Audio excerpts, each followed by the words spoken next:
Boa noite a todos. Eu gostaria de começar o nosso evento, História da Arte Pandemia, Arte e Devoção, primeiramente fazendo alguns agradecimentos. Em especial, a magnífica reitora Márcia Abraão, reitora da UNB, ao Decanato de Extensão, ao IDA, na pessoa da coordenação de extensão, da coordenadora de extensão, Tereza Santa Cruz, aos bolsistas de extensão, Isaac Guimarães e Ana Clara Goulart, e as nossas colaboradoras, estudantes de Teoria Crítica e História da Arte, Angélica Efrem e Laura Lopes. Nós teremos 2 dias de palestras, né? O primeiro dedicado à História da Arte e Pandemia, e o segundo à Arte e Devoção, né? São os 2 temas principais. Hoje, nós teremos, então, a fala da professora Rosângela Jesus Silva, primeiramente, e em seguida do professor João Brancato, né, que falará sobre o tema, né, a História da Arte e Pandemia. Eu gostaria de abrir comentando a importância desses estudos. Nos anos 80, de 1980, o estudioso Alexandre Eulálio nos alertava para a importância de renovar as pesquisas em História da Arte, trazendo à tona novos temas e objetos. E dentre eles, né, Eulálio ressalta a inclusão de análises sobre obras de artistas viajantes, fotógrafos e suas fotografias, ilustradores e caricaturistas. Nesse sentido, nós chamamos, então, para abrir o nosso evento, a professora Rosângela de Jesus Silva, que é professora adjunta no Instituto Latino-Americano de Arte e Cultura e História da Universidade Federal da Integração Latino-Americana, UNILA. Ela é doutora em História da Arte pela Universidade Estadual de Campinas, com pós-doutorado em Artes pela Universidade de Évora, Portugal. É professora do Instituto Latino-Americano de Arte e Cultura e História e dos programas de pós-graduação em História e Literatura Comparada da Universidade Federal da Integração Latino-Americana. Suas pesquisas dialogam com a imprensa ilustrada na América Latina e as relações entre história e imagem. Em seguida, eu vou passar a palavra para a professora Adriana Klein, que vai falar um pouquinho da organização do evento nesses dias. Boa noite a todas e todos. Eu também quero agradecer a presença de ambos os palestrantes e da nossa equipe que está trabalhando aqui para transmitir o evento da melhor forma possível. Cada palestrante vai falar durante 40 minutos, talvez estenda um pouco mais, né? Mas esse é o tempo estipulado. Ao final das 2 palestras, vão ter 30 minutos, aproximadamente, para que a gente colete as perguntas e os nossos convidados possam dar as respostas para vocês. Agora, caso não dê tempo para contemplar todas as perguntas, a gente vai coletar todas que ficarem aqui no chat do YouTube e depois vai transmitir para os nossos convidados para que eles possam responder para vocês posteriormente, tá? É isso, eu desejo que seja uma boa palestra para ambos os convidados e vou passar agora a palavra para a professora Rosângela.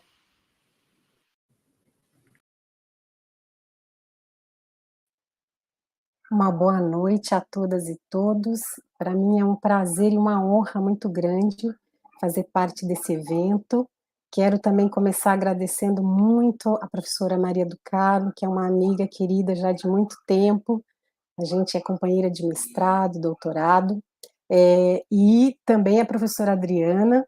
Então, dizer que é realmente um prazer imenso estar aqui e compartilhar um pouco dessa minha pequena pesquisa. Porque, na verdade, o que eu proponho para vocês é mais uma conversa, um ensaio a partir de observações que eu fiz, sobretudo durante esse período agora da pandemia. Eu fui convidada para escrever um artigo sobre a questão do impacto da pandemia, né, nos nossos contextos de pesquisas, de estudos, e comecei a pesquisar um pouco mais e olhar com mais carinho e atenção para esse aspecto, né? Então, nesse sentido, eu vou aqui compartilhar com vocês um pequeno ensaio de algumas dessas questões que eu observei dentro desse meu percurso.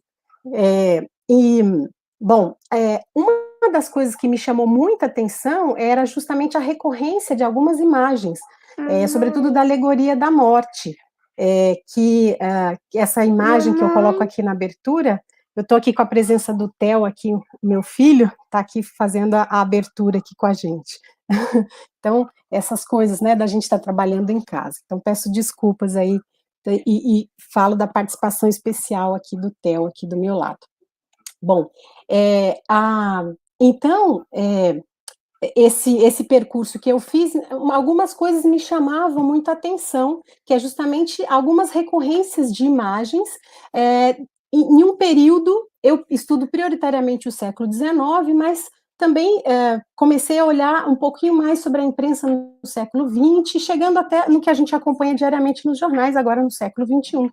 E comecei a perceber algumas questões que estavam, algumas imagens que se repetiam ou que apareciam de uma forma, de uma apropriação que me pareceu muito interessante em diálogo, claro, cada um pensando no seu próprio tempo, né? E aí, enfim, quando a gente pensa na questão das epidemias, quer dizer, isso no contexto latino-americano, ele também é algo muito recorrente desde o período da colonização. A gente vai ter alguns estudos que vão apontar para a questão de que a chegada dos europeus ao continente americano vai causar um impacto muito grande, sobretudo pela questão desse trânsito de doenças, e uma parte imensa da população originária vai morrer, e alguns estudos, inclusive, apontam para uma questão de até que ter havido uma mudança climática, por conta da quantidade imensa de indígenas que morreram, as plantações foram abandonadas, a América teria se passado por um período de reflorestamento, e isso teria impactado muito. E aí a gente vai ver, quer dizer, os relatos dessas epidemias nos cronistas. A gente vai ter uma série de cronistas que vão falar dessa questão das epidemias junto às populações originárias. E aí eu vou pedir para passar o primeiro slide, que eu vou citar aqui brevemente, o trabalho do Bernard de Sahagún, onde ele vai falar do que teria sido uma epidemia de varíola no México, e aí a gente tem, dentro aí do livro 12 do Código Florentino, essa imagem que vai descrever, então, esses corpos aí padecendo pela varíola, né, com o corpo todo deformado. Então, uma das coisas que me chama a atenção é muita presença dessa questão do corpo que está sendo machucado, do corpo em decomposição. Então, algumas coisas que começaram a me chamar a atenção nessas imagens que eu comecei a perceber na imprensa. E aqui eu faço um parêntese, assim, embora eu vá mostrar aqui algumas pinturas, algumas obras de arte, mas o meu foco é pensar realmente a caricatura, a imagem satírica, porque eu estou querendo pensar esse diálogo dessas imagens com o contemporâneo, né? Então, eu estou olhando muito essas outras imagens que eu vou trazer, muito mais para a gente pensar, talvez, a minha reflexão aqui vai pensar um pouco uma herança na cultura ocidental de iconografias com as quais a imprensa, desde o século XIX, está dialogando, e esse diálogo chega até o século XXI. Então, pode passar o próximo, por favor? Bom, quer dizer, um dos pontos muito importantes dentro das epidemias são a quantidade imensa de mortes que ocorrem, né? E, enfim, quer dizer, dentro dessa questão do adoecimento massivo, né, a morte como esse fator preponderante, embora ela seja um fato biológico, então, assim, ela chega para todo mundo, mas no sentido cultural, ele é construído e ele é transformado ao longo dos tempos, né? Então, quer dizer, a gente tem essa representação e ela é reapropriada. E no caso dos desenhos satíricos ou da caricatura, como eu vou me referir aqui, além desse diálogo com o contemporâneo, dessa questão da própria finitude da vida, ela vai trazer alguns aspectos também de crítica social, de crítica política, que vai estar muito presente. Eu trouxe aqui só para dialogar, como assim, quer dizer, esse tema, as epidemias, no século XIX, elas vão ser muito comuns, as epidemias de varíola, de cólera, de febre amarela, e isso, assim, vai despertar, claro, na imprensa vai ter um espaço muito grande a representação desse tipo de imagem, assim como também nas artes, na pintura. E aí eu trouxe aqui essa pintura do pintor uruguaio Juan Manuel Blanes, um episódio da febre amarela em Buenos Aires, e que é uma pintura que traz aí alguns desses elementos que a gente vai ver também muito presente nas caricaturas, quer dizer, esse corpo morto, já quase em decomposição, essa cena de horror na porta, atrás desses homens que aparecem aqui no segundo plano, você vai ver pessoas cobrindo a boca, então essa coisa do pudor, do medo de se aproximar dessa pessoa que morreu, né? Então, assim, uma série de questões que a gente vai ver isso muito presente também no âmbito das caricaturas. Então, estou pensando aqui a caricatura como esse desenho que tem esse diálogo direto com o contemporâneo, que tem um aspecto de crítica política e social, tá? Vou pedir para passar, por favor, a próxima.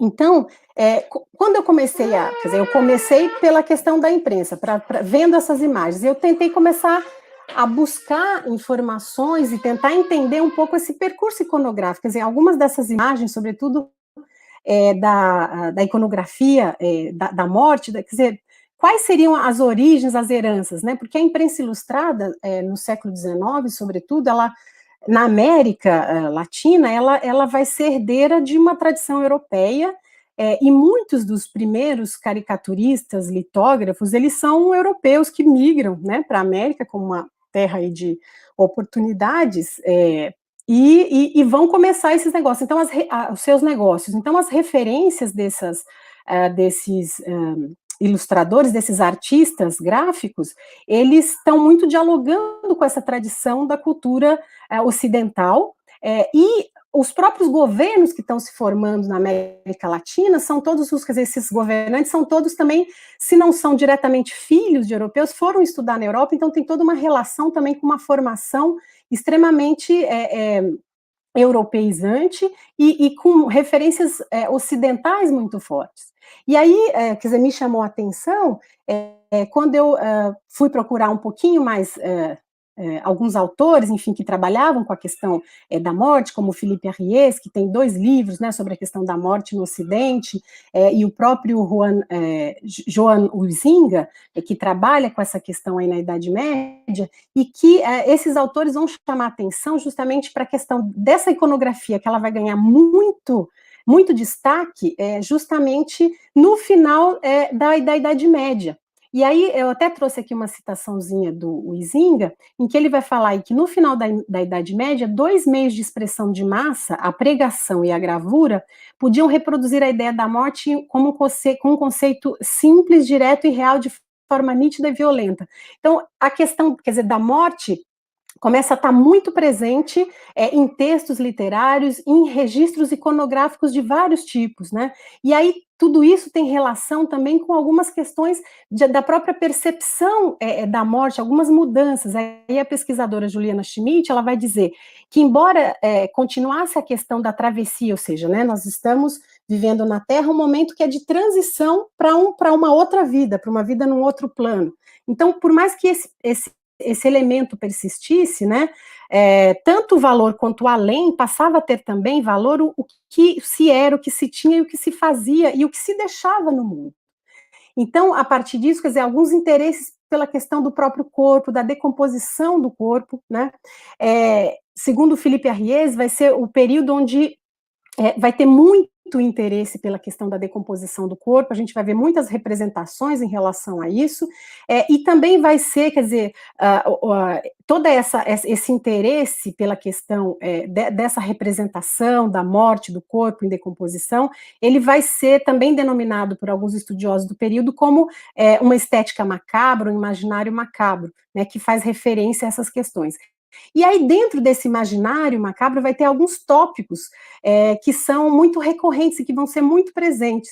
E aí eu trouxe aqui para falar brevemente, eu não sou uma estudiosa, uma especialista desse período, é só realmente eu fui buscar algumas dessas referências que eu acho que são herdeiras, né, que é o século XIX, XX e XXI, são herdeiras dessa tradição. Então, pode passar, por favor, o próximo? São mais ou menos são algumas dessas referências. Então, dentro dessa iconografia aí, né, do imaginário macabro, que se desenvolve, sobretudo, prioritariamente, ela ganha uma dimensão muito maior entre os séculos XIV e XV, a gente vai ter o tópico do encontro dos três vivos com os três mortos. Então, essa questão de trabalhar em torno da perenidade da vida, do corpo, né? Ou seja, você não é eterno, você vai morrer. Então, esse encontro para lembrar dessa fragilidade da vida humana. Então, esse encontro dos três vivos com os três mortos. O próximo, por favor. Pode passar isso. As danças macabras também, que é isso.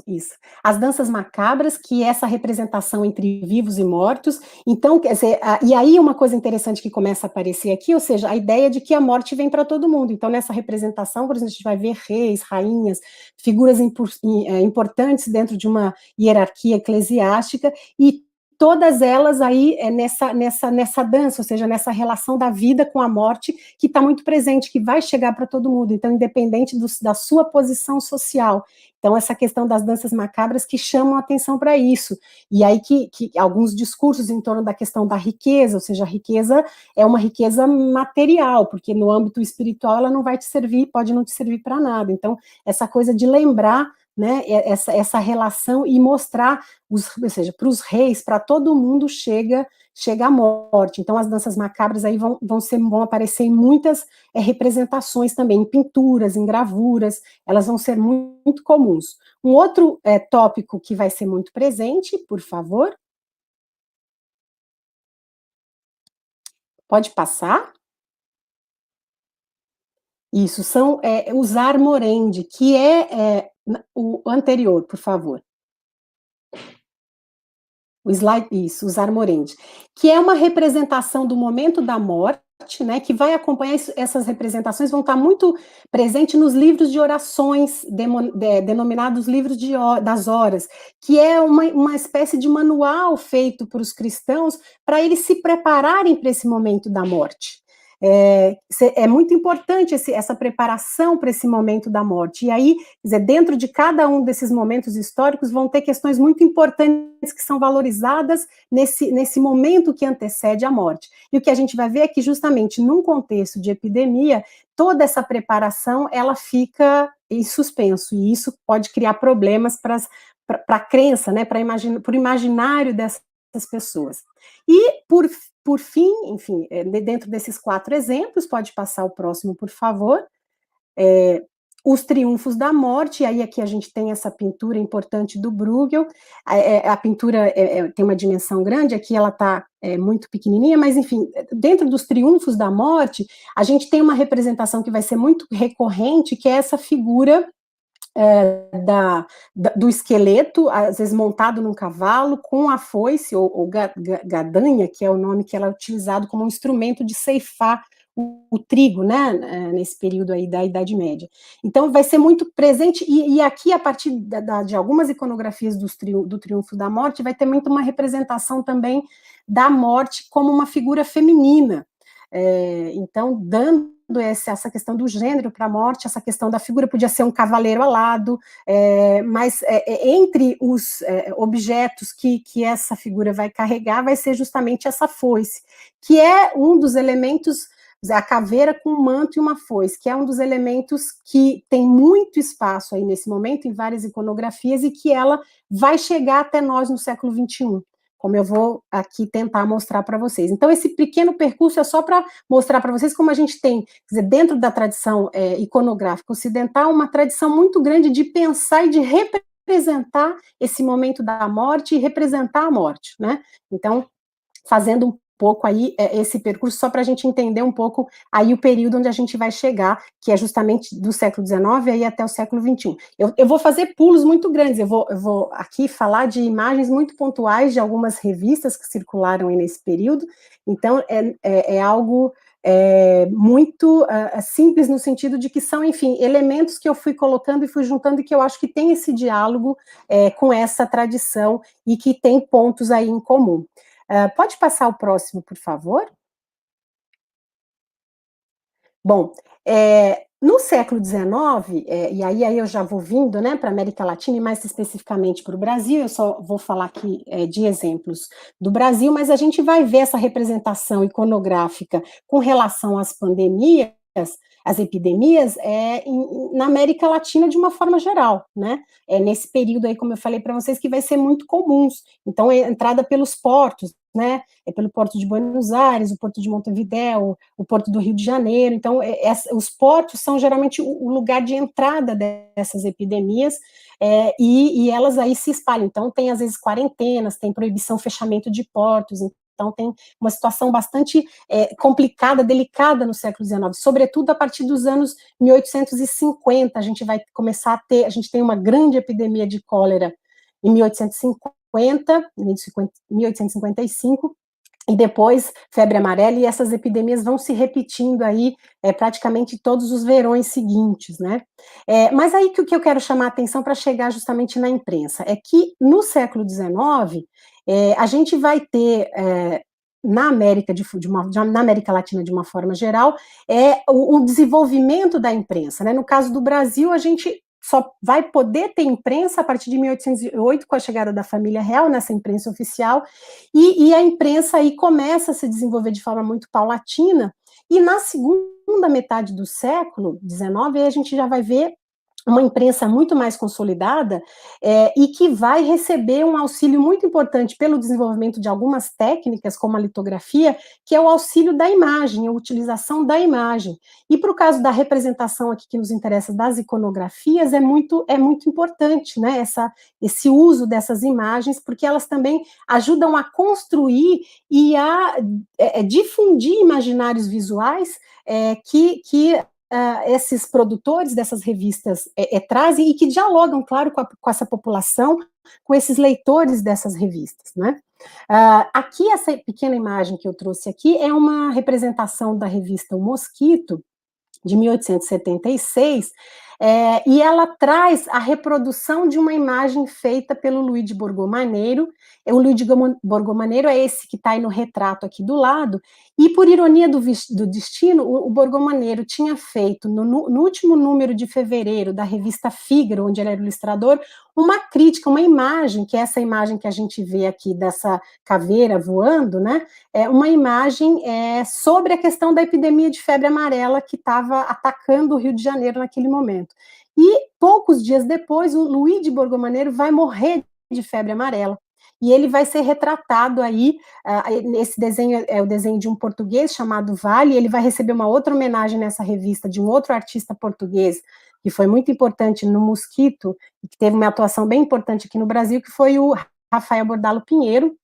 Mas eu trouxe aqui essa representação do Vale, que é justamente para chamar a atenção, ou seja, de como essa questão dessas epidemias, elas eram tão presentes e nem os artistas escapavam, né, dessas epidemias. Mas é só para ilustrar, enfim, esse episódio trágico, né, do artista que vai fazer um comentário crítico sobre a questão da epidemia, e depois ele é vítima dessa epidemia um pouco depois. Quando a gente vê correspondência, sobretudo desses artistas estrangeiros, eu recentemente estive fazendo meu pós-doutorado em Portugal, estudando o Rafael Bordalo Pinheiro, e na correspondência, na carta de convite para o Rafael Bordalo Pinheiro, tinha toda uma alerta de cuidados com relação ao período que ele deveria vir para o Brasil, para justamente evitar o período de grande contaminação de febre amarela dessas epidemias. Então, os estrangeiros eram alertados dos melhores momentos para chegar no Brasil, para não, evitando o verão, para não serem vítimas dessas epidemias, né?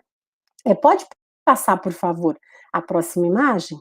E aí, aqui no século XIX, no Brasil, tem um texto bem interessante do João José Reis, no História da Vida Privada, em que ele vai discutir um pouco esse ambiente, a ideia de morte que está presente no Brasil aqui nesse momento no século XIX, e aí ele vai falar que tem nesse momento uma preocupação em ter uma boa morte. E o que significava ter uma boa morte? Era poder preparar esse momento. E o que é preparar esse momento? Então, por exemplo, uma morte súbita não é uma boa morte, porque você não teve tempo de rever as coisas que você precisava rever. Uma boa morte era você adoecer e você poder vivendo esse processo da doença, reparar os seus erros vividos, receber todos os rituais cristãos, como a confissão, a unção dos enfermos, e depois de concluído, ou seja, se arrepender dos seus pecados, deixar tudo organizado para o seu momento final.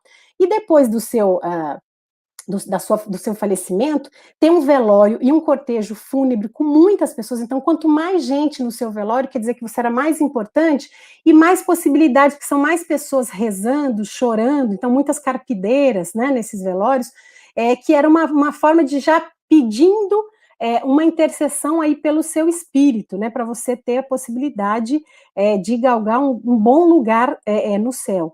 Então, também a encomenda de muitas missas. Então, você precisa também ter alguém da sua família que fique aí responsável para cuidar desse pós-morte, né? Ter uma sepultura cristã. E o que significava ter uma sepultura cristã? Que ela fosse próxima da sua casa e preferencialmente dentro de uma igreja.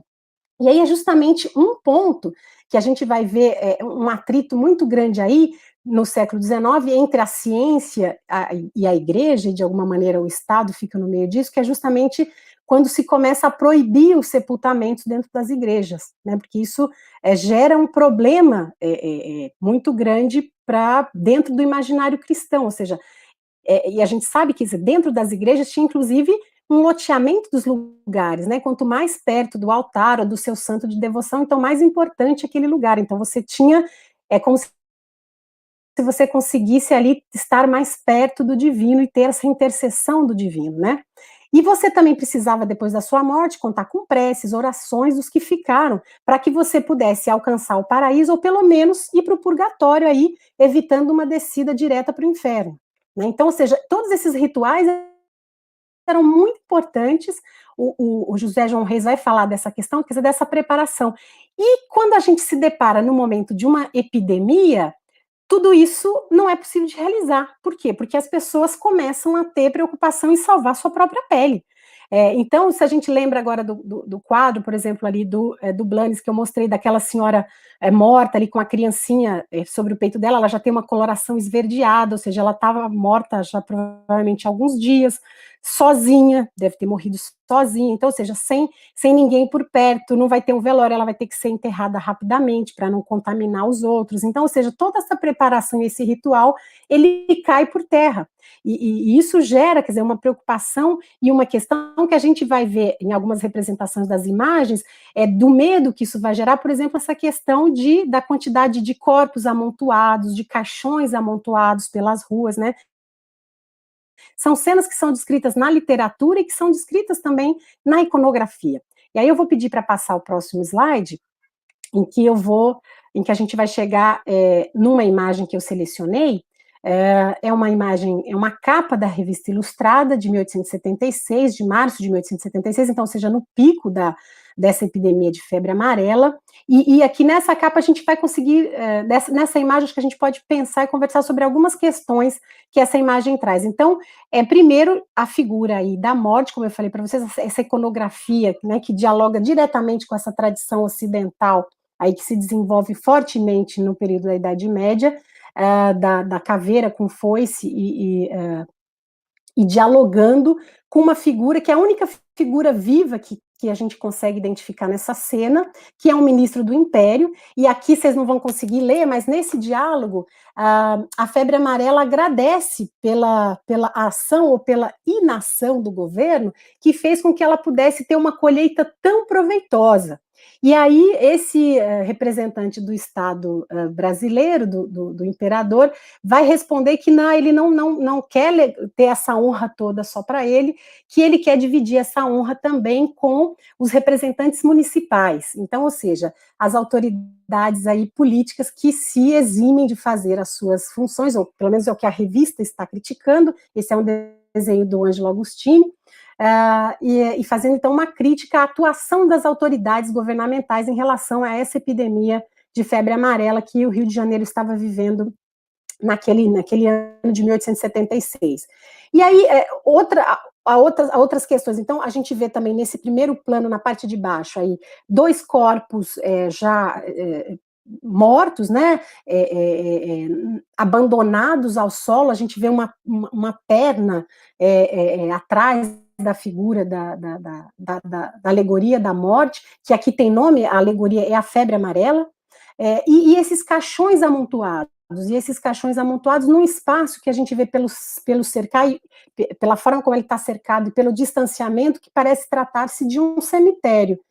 E aqui, quer dizer, tem uma questão muito importante que essa imagem está nos trazendo, que é justamente a questão da secularização dos cemitérios, que é alguma coisa que está crescendo nesse momento, que é um debate que começa na primeira metade do século XIX no Brasil, e que ela vai ganhar um impulso justamente por conta da epidemia de cólera nos anos 50, quer dizer, com essa mortandade imensa de pessoas, os governos, as municipalidades, enfim, precisam tomar algumas atitudes nesse sentido, e aí, quer dizer, todo um discurso que a ciência, que médicos já vinham chamando atenção sobre o perigo, né, do contato com esses corpos. O Felipe Arries fala que já desde o século XVIII já tem estudiosos, enfim, pessoas ligadas às ciências que chamam a atenção para esse perigo de conviver com o corpo em putrefação. Então, né, os sepultamentos dentro de igrejas com essa proximidade com o corpo morto.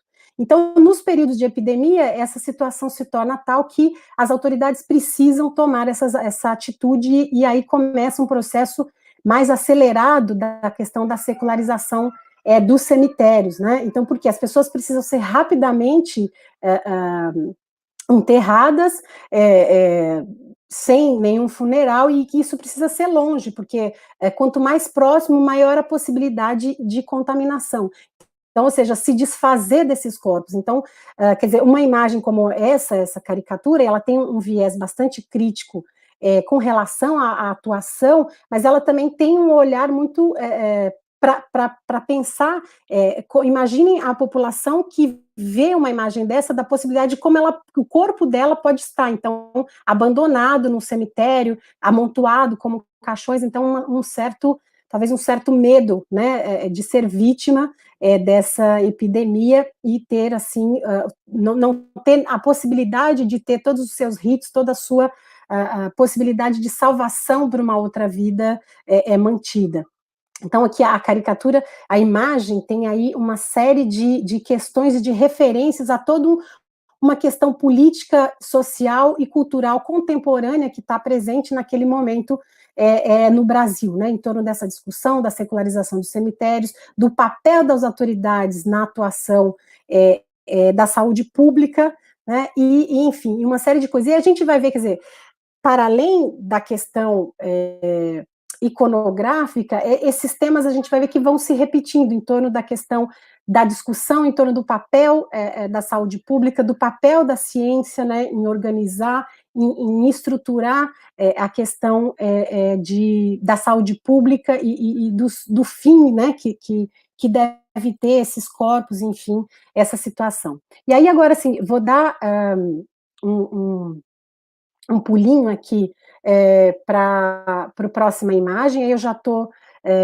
a gente vai ter muitas referências com essa alegoria da morte, com a foice aqui presente no século XIX, mas eu já vou pular aqui para o século XX, chamando a atenção que as publicações do século XX vão ganhar também a fotografia, né? E aí a gente vai ver a próxima epidemia que eu vou aqui brevemente mencionar é a epidemia de febre de gripe espanhola, de 1918, que começa na Europa, né, nos frontes aí no final da Primeira Guerra Mundial. Então ela é mais um elemento de morte dentro das trincheiras do final da Segunda Guerra, e ela vai se espalhar pelo mundo, pelos portos. E a gente tem aqui já o recurso da fotografia também. Eu não vou me deter aqui na questão da fotografia, vou me manter com a questão da caricatura, das imagens, mas só chamando a atenção para vocês que tem aí um cotejamento, então, entre essa imagem fotográfica e a interpretação dos artistas gráficos, né, desses criadores, dos desenhistas, dos caricaturistas em cima do que está acontecendo. E aí aqui, essa fotografia que eu trouxe para vocês é da revista Fonfon, de outubro de 1918, a epidemia de febre amarela, de gripe espanhola, desculpa, o impacto dela maior no Brasil vai ser nos meses de outubro, novembro e dezembro de 1918.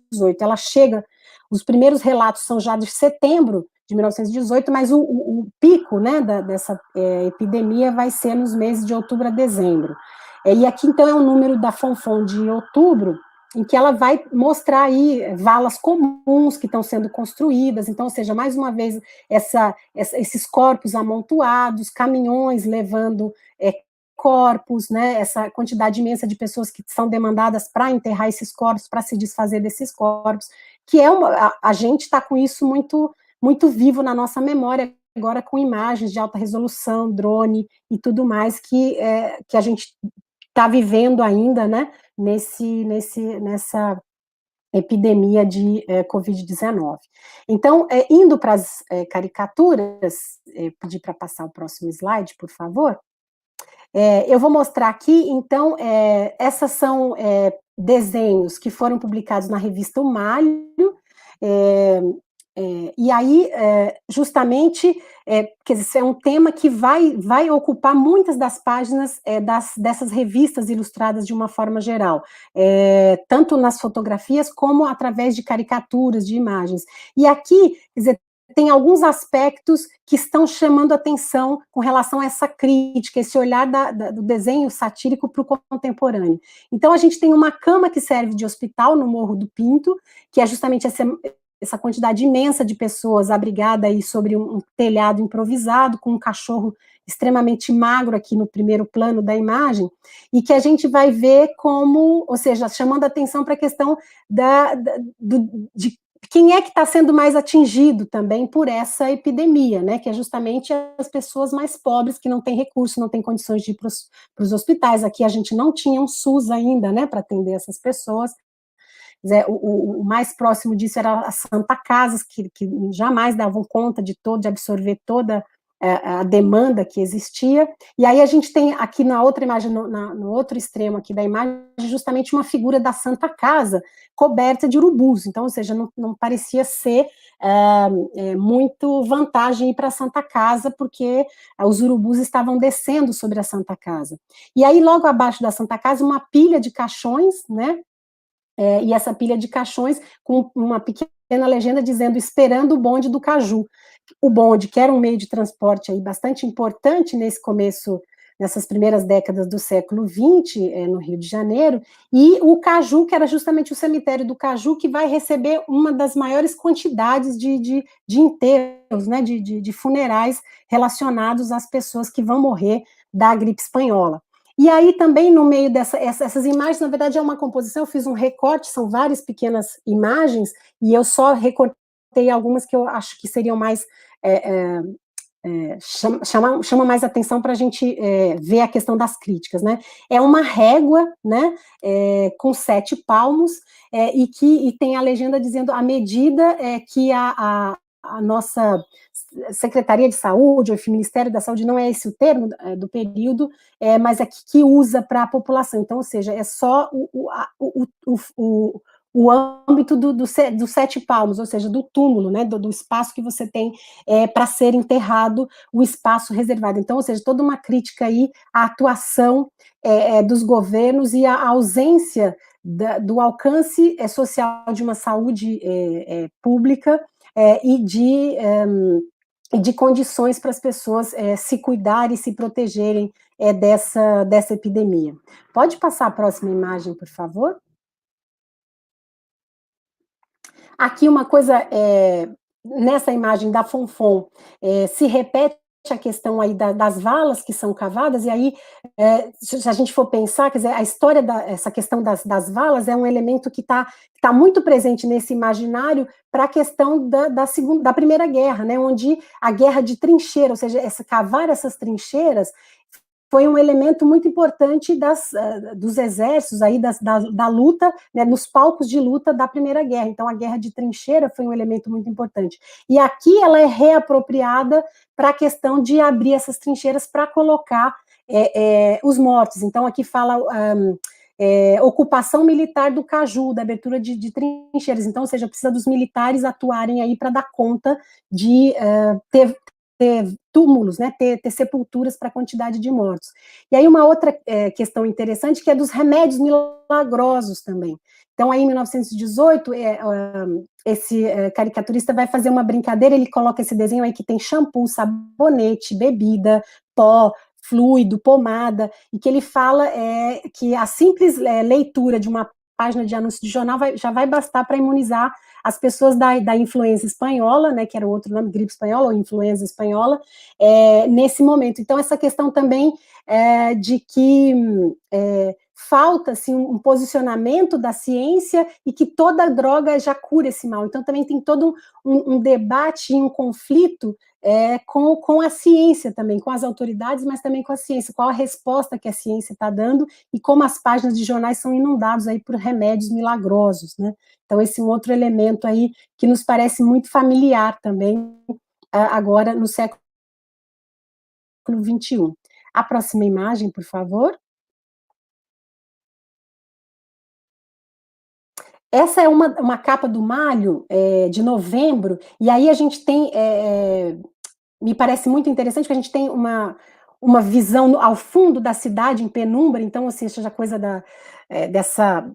dessa aura negativa que está se abatendo sobre a cidade, dessa aura que não se sabe muito bem o que acontece, das pessoas não sabem muito a quem recorrer, o que fazer, né, nessa escuridão, digamos assim, uma noite que se abate sobre a cidade, e no primeiro plano a gente vai ter essa primeira figura mais gordinha que aparece aqui, é o Venceslau Braz, que era o então presidente da República, e atrás o seu ministro, era o Carlos Maximiliano, que era uma espécie de ministro da Justiça, e eles aí empilhando esses caixões.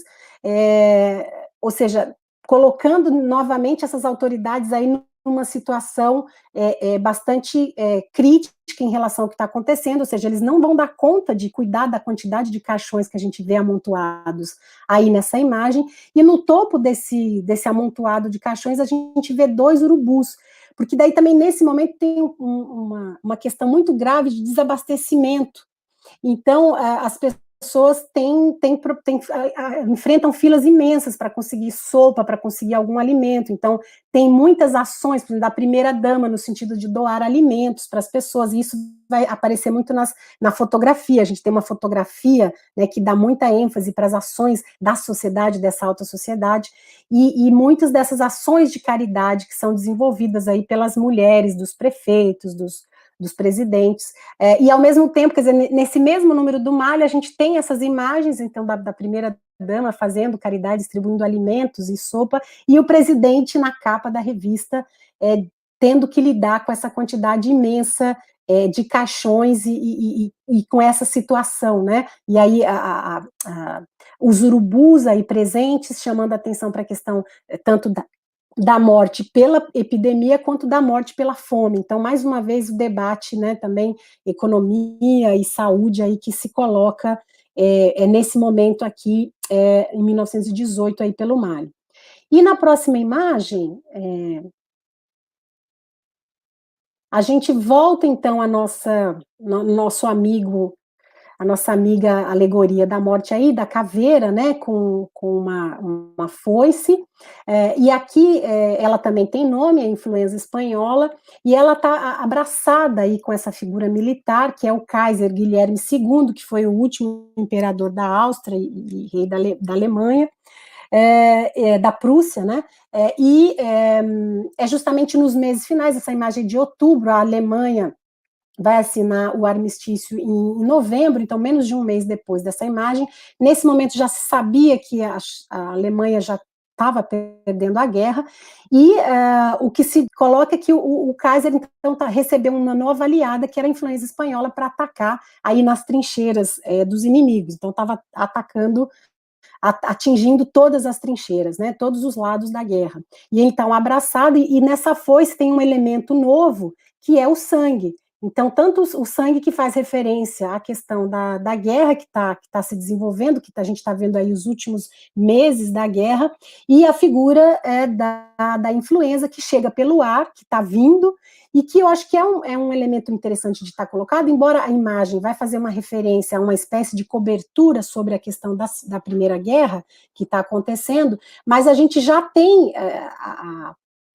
os focos da gripe espanhola atingindo fortemente o Brasil. Então, ou seja, a própria ideia desse sobrevoo é que ela está vindo, ó, cruzando o oceano, ela está chegando na América, e, ou seja, o palco da guerra que parecia distante lá na Europa vai chegar aqui com os resquícios justamente desse aliado final do Kaiser, que é a influenza, a gripe espanhola. Então, mais uma vez, essa iconografia da morte que reaparece, interpretada dentro desse contexto de final de Primeira Guerra Mundial, e também como um elemento potencial de dizimação de vidas, né? Então, aí, uma questão bastante forte que o Malho vai trazer aí dentro com a análise dessa imagem, né? Então, o que anda pelo ar. E aí, quer dizer, esse que anda pelo ar estava chegando também ao Brasil.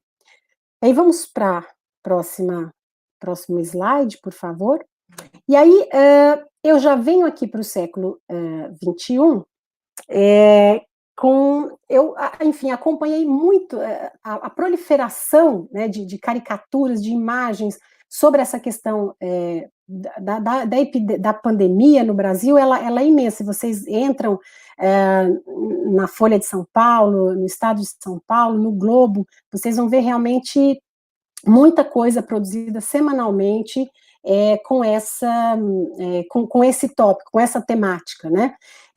Mas me chamou muito a atenção, enfim, são imagens de diversas naturezas, muitas dessa questão da crítica social, presença também de caveiras, mas essa imagem me chamou muito a atenção porque a gente tem uma síntese, né, dessa iconografia que a gente vê surgir com muita força lá no final da Idade Média, que surge aqui, na página 3 do Caderno de Opinião da Globo, ao lado de um artigo bastante enfático com relação ao peso. Quer dizer, a gente sabe que o Globo está com uma posição muito política, muito forte, de crítica ao atual governo, e aí, ao lado dessa imagem, tinha um texto da economista e jornalista Flávia Oliveira, em que ela fazia uma crítica muito dura à atuação do governo Bolsonaro em relação à política, com relação à atuação do governo em relação à pandemia que estamos vivendo no Brasil, né? E aí, assim, quer dizer, por mais que tenha toda uma economia iconográfica nessa representação, a foice aqui, ela ganha elementos novos em relação às outras que nós vimos. Então, na primeira caricatura lá do século XIX, a gente vai ver essa foice como um instrumento de trabalho da febre amarela, né? Mas ela está até no segundo plano, ou seja, apoiada nas costas, ela nem está em uso. Na caricatura do Malho, de 1918, ela traz o elemento que é o elemento sangue. Então, assim, ela está atuando em duas frentes, atuando na frente da guerra para dizimar vidas e está atuando também na frente da epidemia, né, de gripe espanhola. E aqui a gente tem a lâmina da foice com as cores da bandeira do Brasil ou da faixa presidencial, né? Então, ou seja, é uma imagem que é alimentada pelo contexto político de polarização que a gente está vivendo, ela deixa para o público, ou seja, fazer a sua própria interpretação. Ela sugere, mas ela não explicita, né, de quem é que está segurando essa foice, de como é que ela está atuando, ou seja, do porquê da atuação dela, né? Então, se no século XIX a gente tinha de forma muito explícita a presença de representantes do governo, muito claras, aqui no século XXI a gente tem essa referência aí explícita, né? E aí vou para o meu último slide, eu já sei que já ultrapassei o meu tempo aqui, só para fazer uma última colocação, um pouco que quando eu fui para essas imagens, pensando muito no Warburg, na questão da sobrevivência das imagens, e no Didier Huberman também, pensando um pouco nessa questão da gente diante dessas imagens. Então, eu diante dessas imagens aqui no século XXI. E aí eu acho que é muito interessante esse trecho do livro do Didier Huberman, Diante da Imagem, que ele vai nos lembrar que a gente, quando estamos diante da imagem, se ela é antiga, o presente nunca cessa de se reconfigurar. Se ela é contemporânea, o passado nunca cessa de se reconfigurar. Logo, nos restaria reconhecer com humildade que ela provavelmente nos sobreviverá. Somos diante dela o elemento de passagem, e ela é, diante de nós, o elemento do futuro, o elemento da duração. Então, sobrevivem as misérias humanas, as formas de representá-la, mas sobrevivem também a capacidade de rir, de denunciar, de indignar-se, e graças a essas imagens que sobrevivem a nós, nascem também novos olhares alimentados de presente e passado. Muito obrigada e uma boa noite.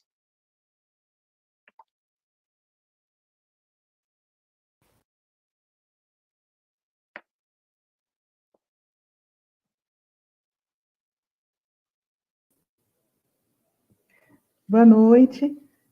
Muito obrigada, Rosângela, pela sua excelente apresentação, que trouxe uma série de questões e inquietações para a gente, né?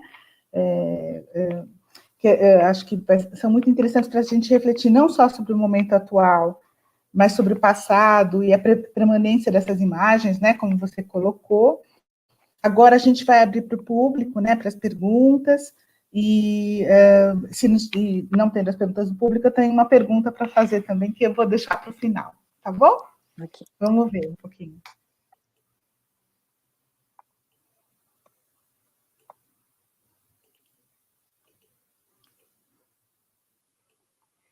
Pessoal, se vocês tiverem perguntas, por favor, façam no chat. Maria, eu acho que a gente pode recolher as perguntas no final, e aí a gente convida de novo os dois palestrantes para falar. É uma boa ideia também. Uma boa ideia. Entra com o João agora. Então tá certo. Então a gente faz dessa forma, né? Então, Rosângela, a gente vai então passar a palavra para o João agora e você retorna no final, tá bom? Muito obrigada. Gente, o nosso segundo palestrante da noite é o historiador João Brancato. Ele é doutorando pelo IFISH, Unicamp, né, Instituto de Filosofia e Ciências Humanas da Unicamp. Ele é doutorando em História, né, com orientação do professor Jorge Colli, Bolsa FAPESP. É mestre, bacharel e licenciado em História pela Universidade Federal de Juiz de Fora, onde foi orientado pela professora Amaralis Cristo, que nos assiste. Pesquisa a história da arte no Brasil, no entre séculos XIX e XX, desenvolvendo atualmente tese sobre a trajetória do artista Hélio Selinger, que a gente está esperando com muita ansiedade, viu, João? É um trabalho, com certeza, muito importante para a história da arte. Então, eu gostaria de te passar a palavra e aí a gente vai se organizar para a apresentação, né? Obrigada, João. Bom, olá a todas e a todos. Primeiro eu queria agradecer muito a oportunidade de falar nesse evento, que cheio de palestras super interessantes, que eu estou tentando acompanhar na medida do possível, né, das tarefas aqui que nós mantemos no meio da pandemia. E gostaria de agradecer especialmente através da professora Maria do Carmo pela possibilidade de falar. Eu acho que a minha fala vai ter muitos pontos de contato com a fala da professora Rosângela, e eu espero que, enfim, isso de fato seja interessante, né, para essa reflexão sobre história da arte e pandemia. No entanto, eu peço desculpas porque eu vou ler, principalmente porque, para o tom que eu estava pensando para essa fala, eu acho que a leitura me cai melhor. Então, só para também complementar que tudo isso não parte de uma pesquisa detida também sobre o tema, né? O assunto da minha tese é outro, mas justamente o momento da pandemia acabou me levando a pensar, né? Como que no passado, sobretudo na gripe espanhola, que correspondia mais ou menos ao meu recorte de estudos, de interesses, como que os artistas, caricaturistas, ilustradores tinham pensado e representado a peste, a gripe espanhola, né? E de forma geral, como os artistas brasileiros, ao longo da nossa história como um todo, em algum momento pensaram a peste.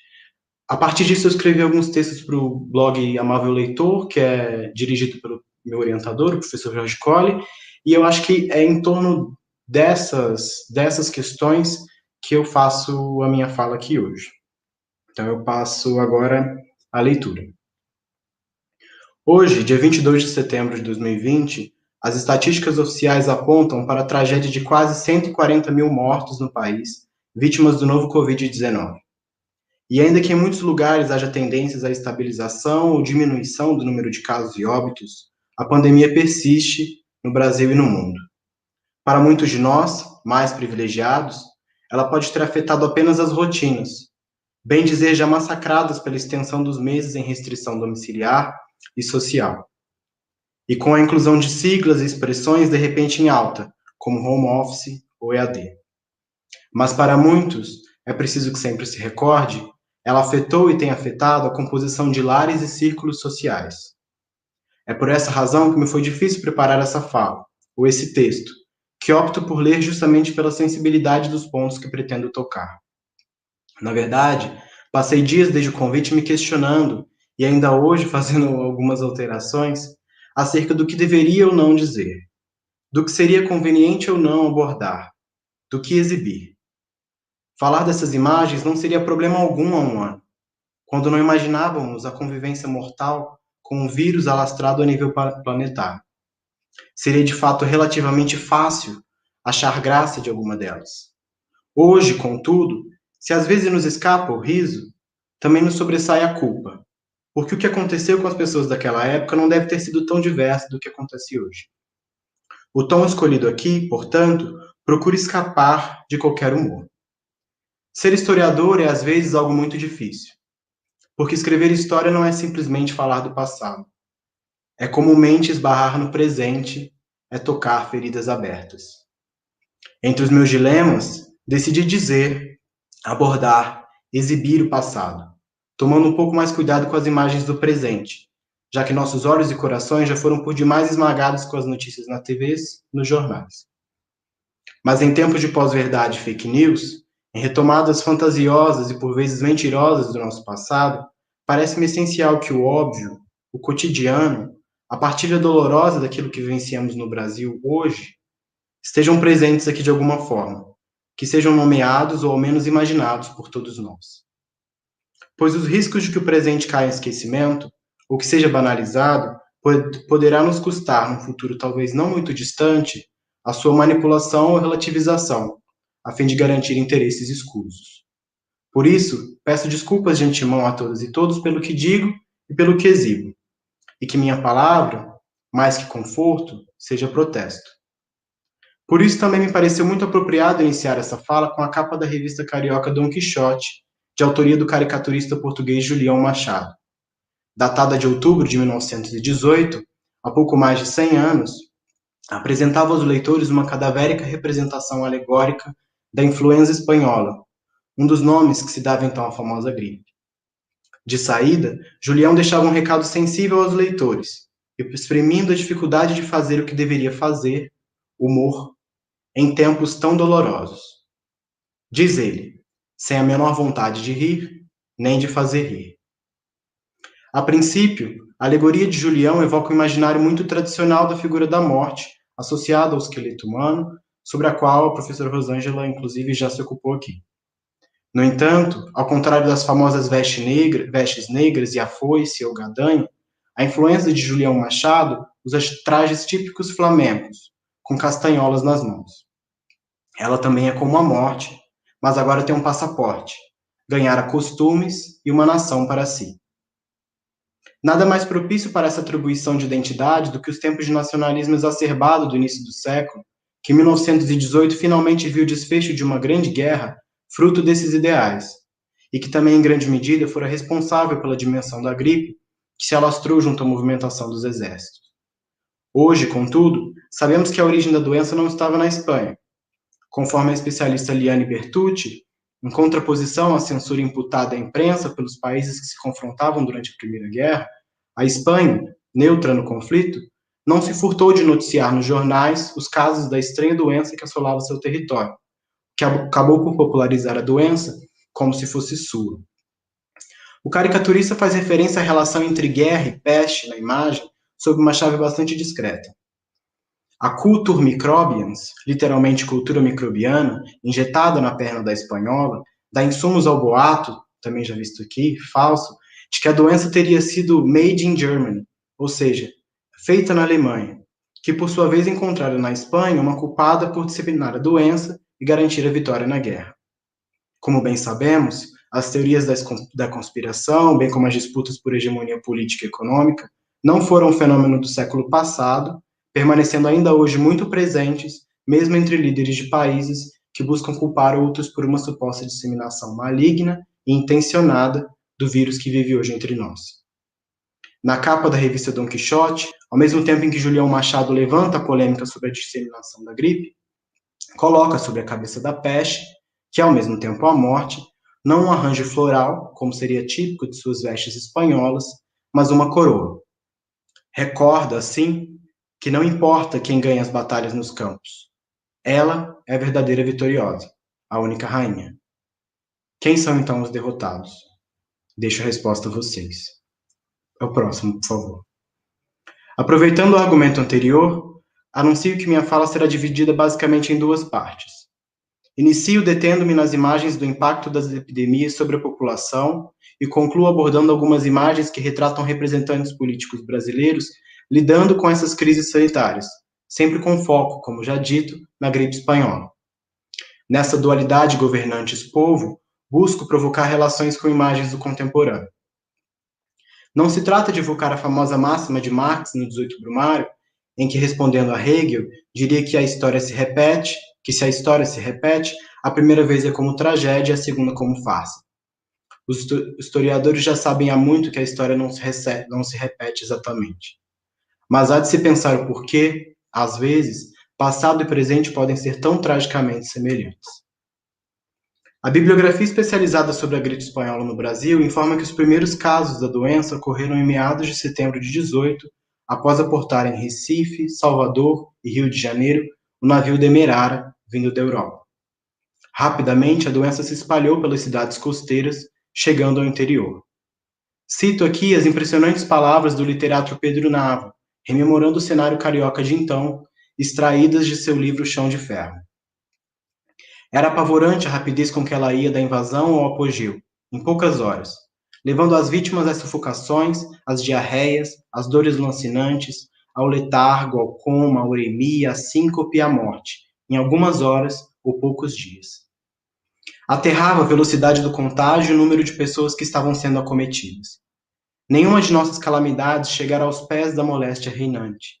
O terrível já não era o número de causalidades, mas não haver quem fabricasse caixões, quem os levasse ao cemitério, quem abrisse covas e enterrasse os mortos.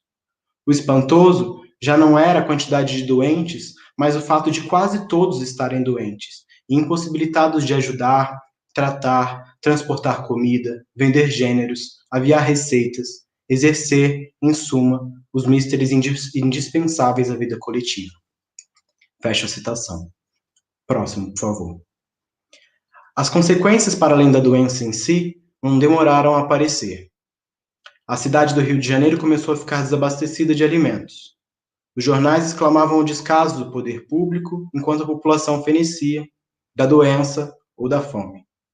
A revista Fonfon publicou, no dia de finados daquele ano, que por acaso nós vimos algumas delas aqui, uma série de fotografias da chamada epidemia reinante, que dá conta de alguns aspectos do trágico cenário que se delineava na capital.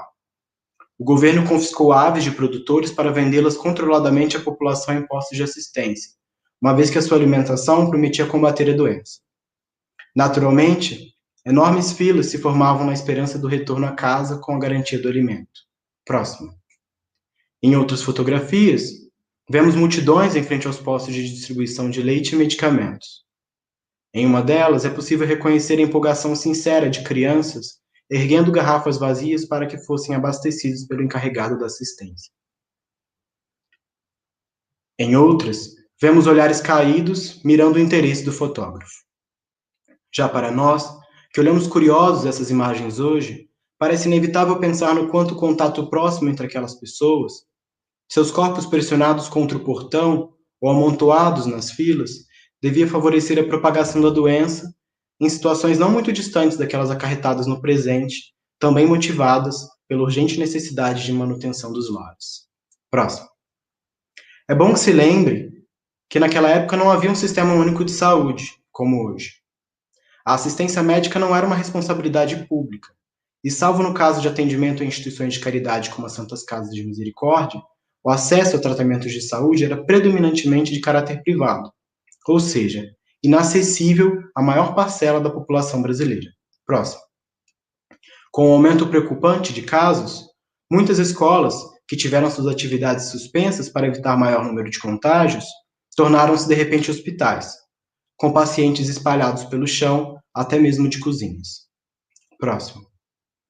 Retorno aqui ao testemunho de Pedro Nava ao falar daqueles que miseravelmente não sobreviveram aos cuidados domésticos ou aos precários atendimentos dos hospitais.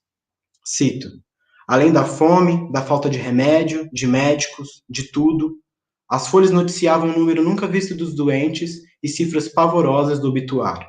As funerárias não davam vazão. Havia falta de caixões. Não tinha quem os transportasse e eles iam para o cemitério à mão, de burro, arrastados ou atravessados nos táxis. No fim, os corpos iam em caminhões, misturados uns aos outros. Fim de citação. Quando por fim lá chegavam, a sobrecarga de corpos exigia o enterro em valas comuns. Imagino que seja desnecessário exibir aqui qualquer relação com o presente. Próximo. É claro que se as palavras de Nava chocam pelo horror das consequências funestas de doença na cidade, e que igualmente afetaram a sua própria casa, como nos conta dolorosamente em outras partes do livro, aquele lar ainda podia contar com visitas médicas e compra de remédios, que talvez tenham salvo alguns de seus membros. Uma situação muito diferente a de milhares de outras pessoas que de certo não poderiam nem menos contar com algum socorro, como o caso dos moradores do Morro de São Carlos, denunciado pela revista Careta, uma das mais antigas favelas do centro do Rio. Ainda que a gripe espanhola não elegesse suas vítimas por renda, as duras condições de vida das populações nas periferias a afetavam muito mais profundamente, como também em outras epidemias de nossa história e também hoje. Próximo. Logo, não era de se duvidar que as próprias discrepâncias sociais fossem objeto da atenção dos caricaturistas. Também na revista Careta, podemos contrastar a mordaz crítica do ilustrador em duas edições diferentes. Na primeira, o burguês Policarpo, em sua macia poltrona, tem a atenção ao jornal interrompida pela senhora que lhe explica que a entrega de víveres a domicílio era mais cara do que aquelas compradas no negócio local. A situação era de fato procedente, pois com a rápida queda na oferta de gêneros alimentícios e a disparada de preços, o governo tabelou produtos a fim de garantir a compra pela população. Como alternativa entre os comerciantes, e quiçá como forma de proteção, a tabela de preços só era respeitada se a compra fosse realizada no balcão da loja. Em caso de entregas, era facultado o uso de valores acima da tabela. O ilustrador ironiza a questão na resposta de Policarpo, que apesar de aparentar recursos para tal, não pagaria mais pelos produtos nem cederia a buscá-los no local, exigindo que o próprio balcão viesse até ele. Se Policarpo não vai ao balcão, que o balcão vá até Policarpo, poderíamos dizer, parafraseando o ditado. A imagem nos recorda o quanto as elites, mesmo nos piores momentos, nunca estão dispostas a abrir mão de seus privilégios. Enquanto isso, na segunda ilustração, é narrada a situação em extremo oposto. Um senhor bastante magro e curvado, vestindo trapos, se dirige até o balcão, perguntando ao vendedor estrangeiro se ali o preço de tabela seria cumprido, ao que este lhe responde que sim, excetuando as entregas a domicílio. Novamente, a ironia entra em cena para abordar as desigualdades sociais. O pobre homem, ingenuamente, agradece aos céus por não ter uma casa onde morar, e assim poder pagar o valor menor.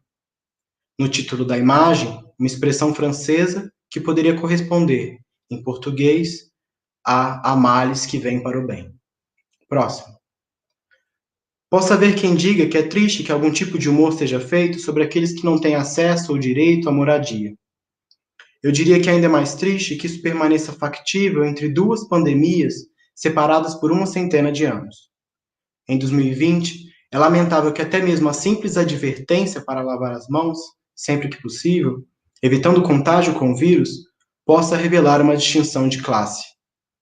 Muito pior é imaginar que tantos sigam sem moradia e que para tantos o alerta para permanecer em casa não faça o menor sentido, pois não há casas. Próximo. Finalizo a primeira parte com uma das que considero mais poderosas ilustrações da época sobre a peste de 1918, feita por Raul Pederneiras para a revista Dom Quixote, no início de novembro, e intitulada A Maior Peste. Próximo. O recurso de Raul aos riscos frenéticos feitos com a nanquim reforça, nas paredes e assoalho, a carência da habitação. Há um tanto de sombrio e sujo por trás dos achurados. Em uma casa pobre, uma família sofre com a doença. 2 homens não muito bem encarados invadem o lar, dirigindo-se diretamente àquele que deveria ser o pai de família, fisicamente debilitado pela gripe.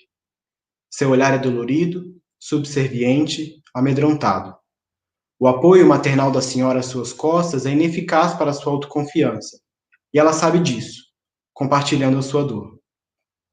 Ao redor da cama, o restante da família. A esposa ajoelhada, surpreendida pela fala de um dos homens, o proprietário da habitação onde moram, conforme a legenda da ilustração. Quero cá saber de influenza. No fim do mês vem o cobra do cômodo e da conta da venda, se não ponho vocês com os troços na rua. Mas como? Enfrentando a doença, como garantir a renda para o pagamento das dívidas? Entre os 2 homens, no entanto, não há nenhum sinal de solidariedade. Um representa a violência, capaz de arrancar a família daquela precária habitação. O outro se assemelha a um tipo mafioso, daqueles que sabem como explorar monetariamente as desgraças alheias e que não têm o sono afetado por isso. Raul sabe bem como fazer com que o espectador escolha o lado certo da história, o lado dos pobres. A sensibilidade por eles é ainda mais aguçada em nosso peito pela presença das crianças no cômodo. A menina de pé, quase em choro, o pobre menino, cabeça repousada no duro baú da família, doente de certo, mas por gripe ou por fome. E no meio da cena, o bebê nu, ao chão, exposto à doença, é também exposto à maior peste, como diria Raul. A peste da desigualdade social, a maior das crueldades humanas. Próximo. Agora, em meu segundo tópico, gostaria de abordar a forma como alguns de nossos governantes foram representados durante a sua atuação ou falta de atuação no combate às pestes. Próximo. Em 1918, com o aumento do número de casos de gripe espanhola no Rio, a imprensa chegou a denominar a doença de mal de Zaidon, em referência a Carlos Pinto Zaidon, diretor-geral da Saúde Pública, posição que hoje corresponderia a de um ministro da Saúde. A diretoria era, no entanto, um órgão subordinado ao Ministério da Justiça e Negócios Interiores, não dispondo das mesmas autonomias que o Ministério, que é inclusive representado pelo Carlos Maximiliano, que a professora Rosângela mostrou em uma outra imagem. Zaidon era um médico experiente, com atuação anterior em outros surtos da capital, mas sofria fortes baques da opinião pública, assim como o presidente do país na época, Venceslau Braz, pela incapacidade de estabelecerem medidas para deter o avanço da doença. Além disso, na mesma época, o presidente ainda era acusado de desvio de verbas para a construção da estrada de Itajubá, onde, não por acaso, ele faleceu depois. Zaidon não aguentou as pressões da imprensa, exonerando-se em meados de outubro, enquanto a crise se aprofundava. De acordo com a historiadora Adriana Goulart, especialista no tema, o diretor parece ter servido mais como um bode expiatório do governo, pois não se tratava exatamente de inação de sua parte, mas de ação incapacitada pelo próprio Ministério da Justiça e Negócios Interiores, que legava à saúde pública importância secundária. São inúmeras as charges e ilustrações que tematizaram na imprensa a ineficácia do governo em combater a gripe espanhola, mas há uma em especial que eu gostaria de tratar, que vocês veem no slide, publicada em outra capa da revista Dom Quixote, em outubro de 18. Realizada pelo grande caricaturista Calixto Cordeiro, combina sátira política e cultura erudita, renovando a tradição clássica ao conferir novos sentidos a uma obra separada de Calixto por mais de 400 anos, a Divina Comédia, de Dante Alighieri. Círculo Nono, Segunda Esfera, Traidores da Pátria, é o título da ilustração de Calixto, traduzido do italiano. Remete diretamente às visitas de Dante, guiado por Virgílio às profundezas do inferno. Entre escarpas rochosas, de ângulos agudos e traços febris, Calisto desenha Dante curvado a observar o sofrimento de um culpado, ou seria uma vítima, no último círculo do inferno, o nono, onde habitaria toda sorte de traidores. E este, mestre, pergunta Dante, acerca dos motivos que levaram aquele sofredor à região onde se encontravam os mais graves pecadores. É também um traidor, responde Virgílio.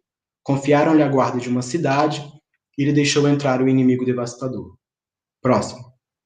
A fisionomia característica do sofredor não deixa dúvidas. Trata-se de Carlos Zaidon, considerado por Calisto um traidor da pátria por ter permitido a entrada da peste. Próximo. Ele se encontra em uma espécie de alcova fumegante, de onde observa subir do fundo espessa fumaça. Suas mãos tensas, cravadas sobre os ombros, indicam agonia. A referência visual de Calisto para a composição da cena parece ter sido quase inequivocamente Gustave Doré, que ilustrou uma popular edição da Divina Comédia no século XIX.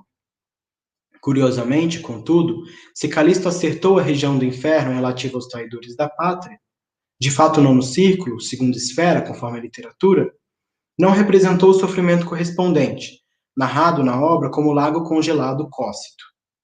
Calisto ilustrou o sexto círculo, onde sofrem no fogo os hereges. Menos um equívoco do que uma escolha retórica, o ilustrador pode ter optado por essa representação, ao invés da outra, a fim de aproximar as expectativas dos leitores da revista acerca dos sofrimentos do inferno, geralmente relacionados ao fogo.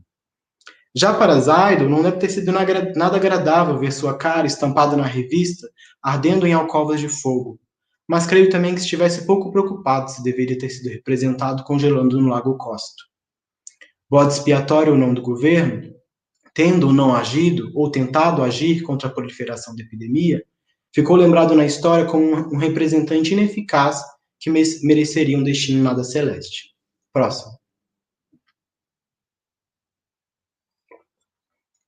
O destino de seu presidente, é claro, não seria também muito diverso. Porém, trago aqui uma imagem menos direta, da qual Calixto Cordeiro, mais uma vez, foi o autor. Ela é estampada com destaque na primeira página do jornal Gazeta de Notícias de domingo, circundada por manchetes trágicas. A vida por um fio, o descalabro da saúde pública, a caminho da fome, desinfecção. Naquela edição, a Gazeta estimava mais de 500 mortes na cidade, apenas referentes ao dia anterior. A imagem de Calisto não representa Venceslau Braz, ou melhor, não o apresenta, pois a condição pavorosa da cidade seria representativa de sua inação, ou seja, sua responsabilidade, como atesta o título, A Cidade de Venceslau. Nela, um mar de pessoas empilhadas, mortas e vivas entre caixões, domina a cena, digna de mais um dos círculos do inferno de Dante. À direita, um grupo se distingue dos demais enquanto disputa por algo pouco identificável, talvez um pedaço de pão, considerando o desabastecimento de alimentos e os casos de fome registrados, conforme já comentado aqui. Próximo. Eles disputam por sua sobrevivência, evocando a famosa composição de Géricault em A Balsa da Medusa, de 1819, onde os náufragos se unem em um último suspiro de energias para um pedido de resgate ao navio no horizonte. Ao fundo da ilustração de Calisto, eis a figura da peste, por entre nuvens fétidas e contagiosas que evaporam de si, contaminando os habitantes. Assemelha-se a um cavaleiro do Apocalipse. Possui um aspecto esquelético, porta a gadanha da morte e monta uma besta mamífera sedenta por devorar os corpos à sua frente. Próximo. Como bem sabemos, a política se constrói muito constantemente a partir de um jogo de opostos. Venceslau Braz já estava no fim de seu mandato, em 18, e as expectativas da opinião pública se convergiam para o seu sucessor, Rodrigues Alves. Em um tempo onde as eleições ocorriam em março e as posses no dia da proclamação da República, em novembro, Alves já estava eleito quando a gripe espanhola se espalhou pelo Brasil. Em meados da data prevista para sua posse, as expectativas sobre ele eram altas, tendo em vista a sua atuação anterior como presidente entre 1902 e 1906, muito lembrada pelas reformas sanitárias junto a Oswaldo Cruz contra a varíola, que desembocaram na revolta da vacina. De repente, Rodrigues Alves parecia, na imprensa, o nome certo, na hora certa, tendo sido muito representado nas caricaturas como alguém capaz de erradicar a doença, sempre trazendo junto a si a solução que não existia na época, mas que era afinal tão esperada, a vacina. Ironicamente, no entanto, o presidente eleito contraiu a doença que a opinião pública esperava tanto que ele eliminasse, falecendo em janeiro de 1919. É possível que a essa altura vocês que me assistem estejam se perguntando aonde quero chegar com essas comparações. A resposta é óbvia. Próximo. É claro que é possível que alguém diga que por trás de cada artista ou jornal existe um posicionamento específico no xadrez político que, por sua vez, incita a produção de imagens adequadas à sua concepção dos fatos. Isso é válido tanto para o presente quanto para o passado. Contudo, assim como um exame primário sobre a imprensa ilustrada de 18 não resultou em sequer uma única visualidade positiva da ação dos representantes políticos de então contra a epidemia de gripe, uma busca na internet hoje revela algo muito semelhante. No Brasil ou no estrangeiro de 2020, as caricaturas e charges produzidas no início da pandemia compartilham o sentimento de que o líder máximo de nossa nação se posicionou não ao lado de seus cidadãos, mas ao lado da própria peste e da morte. Conluio da imprensa mundial contra sua figura? Outra teoria da conspiração? Não. Apenas o óbvio: insensibilidade, irresponsabilidade e incapacidade. Incapacidade, mesmo de minimamente aparentar preocupação com os seus, ou de servir de exemplo, respeitando as medidas daqueles que buscavam e ainda buscam resoluções ou mitigações para o problema. Concluindo, o presidente já forneceu imagens poderosas para a história sobre a atuação de Bolsonaro durante a pandemia no Brasil. Pergunto-me: elas sobreviverão ao futuro? Se cabe ao historiador a escrita do passado, cabe a todos nós, cidadãos, a chancela da história através do cultivo da memória. E quanto a essas, as memórias, pergunto, sobreviverão? Antes mesmo que o passado se converta em história, cabe também a todos nós a escrita de nosso comum futuro. Mas para isso, novamente, a memória será fundamental. E por isso as partilho hoje com vocês, para que, acessando as brechas do passado, cuidemos de nossas feridas do presente. Obrigado.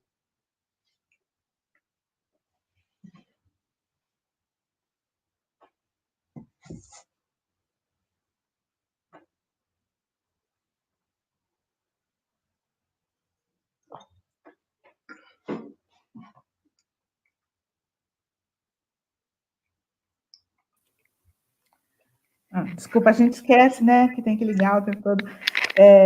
João, queria agradecer pela sua brilhante apresentação, muito instigante também, né? Agora, né? Tá funcionando.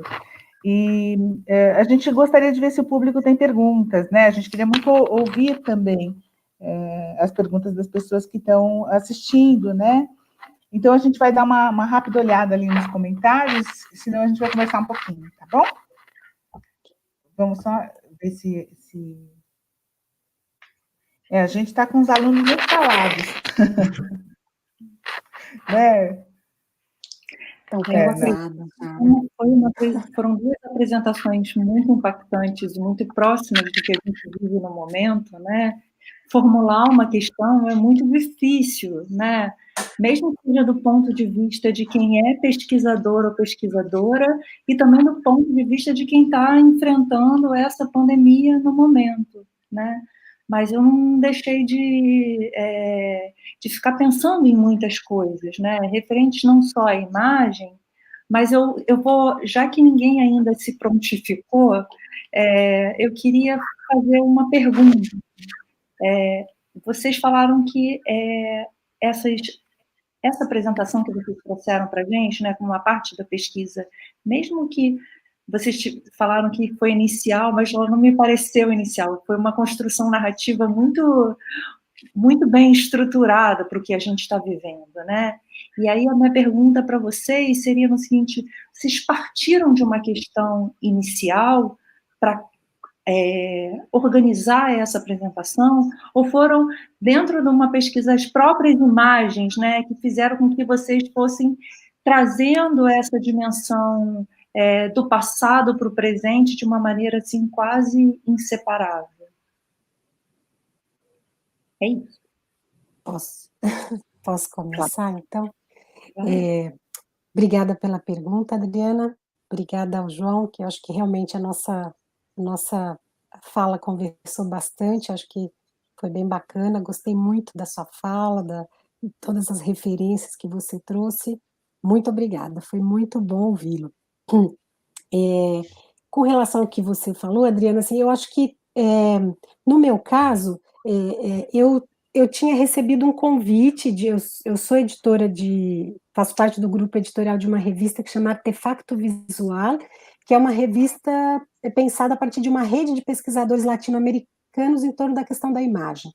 E a gente pensou, então, como comitê editorial, de lançar um número para pensar a questão da epidemia e da visualidade, né? E os organizadores pediram, então, para que a gente, também como membro editorial, pensasse, a partir das nossas pesquisas, um pouco sobre essa questão. E aí, assim, eu já pesquiso a imprensa já há alguns anos, e essas imagens com relação às epidemias, no século XIX, elas são muito comuns, né, porque a gente teve muitas epidemias, então, além desses casos, né, que eu falei como o artista do Borgomaneiro, que faleceu, o Bordalo Pinheiro ficou doente, com febre amarela, então, tinha uma série de questões. E aí, assim, eu comecei a tentar ir além, né, a partir dessas leituras de autores, como eu falei, do Varro, do próprio Didi Uberman, de pensar um pouco dessa questão das sobrevivências, das imagens, dos diálogos, né, e muito curiosa, eu também ouvi, assisti uma live da Unirio, onde estavam aí vários pesquisadores, como a Tamara Kiri, com a Maria Berbara, e que trataram aí uma série de questões também desse período, e aí me chamou a atenção muito também essa questão dessa iconografia, né, do período da peste na Europa, de muita coisa, e aí, assim, eu já sabia, claro, dessa relação, mas aí fui buscar um pouco mais, e fui ler um pouco mais, né, fui tentar entender também, para além da própria questão de algumas referências que eu tinha, e bombardeada pelo presente, né, todo dia a gente dá uma lida no jornal e era um susto por dia, né? Não, agora não pode ser uma coisa pior, e vem uma coisa pior, e agora sim, já não tem parâmetro para isso. Então, eu acho que assim, é como acho que o próprio João falou, dessa questão de que a gente está sempre muito impulsionada pelo nosso presente, né? Como historiadores, a gente está olhando a partir das inquietações que estão sendo colocadas para nós.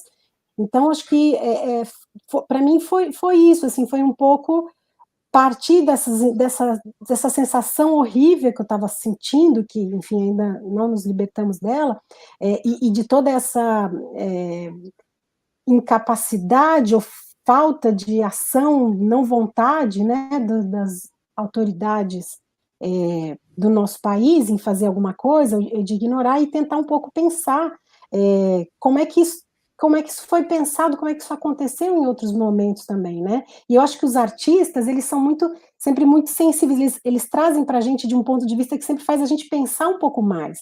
Então, eu acho que essas construções visuais, elas ajudam a gente a ir mais profundo na questão, a pensar outras dimensões que estão articuladas em todo esse processo. Então, acho que para mim foi um pouco assim. E para você, João? Bom, primeiro foi ótimo também te ouvir, Rosângela. A gente não tinha combinado, né, as apresentações, mas eu acho que funcionou muito bem, assim. Maria do Carmo fez um meio de campo aí, eu acho. Funcionou realmente muito Mãozinhas bem. de fada. Bom, para mim, eu acho que foi muito semelhante, assim, foi um pouco a partir da vivência do presente, e especificamente, eu acho que o que me deu, assim, um estalo para pensar foi uma matéria que eu acho que saiu num jornal argentino chamado La Nación, que a historiadora da arte, Laura Malosetti, contribuía nele. E nele se falava sobre várias imagens, várias obras de arte que se relacionavam a epidemias, e uma delas era essa majestosa tela do Blanes, né, que a Rosângela mostrou na apresentação. E olhando para aquela imagem, eu ficava pensando, assim, e no Brasil, né? Será que os nossos... Primeiro eu estava pensando nos artistas, nos pintores, assim, os artistas como convencionalmente se pensa, né? Assim, os grandes artistas com uma formação em belas artes. Eles pintaram algo em relação a isso? Será que eles representaram momentos de doença? E imediato me veio à mente a gripe espanhola, que foi a senda depois que eu acabei buscando, e sobretudo pela imprensa. Mas o que eu queria dizer é que, de fato, existem. Assim, existem alguns artistas, são poucas representações, mas de pinturas, inclusive, que estavam pensando desde o século XIX e retratando a questão da peste, das epidemias e o controle de pragas no Brasil. E na verdade, foi por aí. Assim, aí, eu acho que dentro da nossa pandemia, o pessoal tem falado que tem várias fases, né, que a gente está passando. Uma delas foi a de não conseguir dormir à noite, e aí numa dessas semanas eu comecei a pesquisar na Hemeroteca Digital durante a madrugada, buscando essas imagens, e deu no que deu.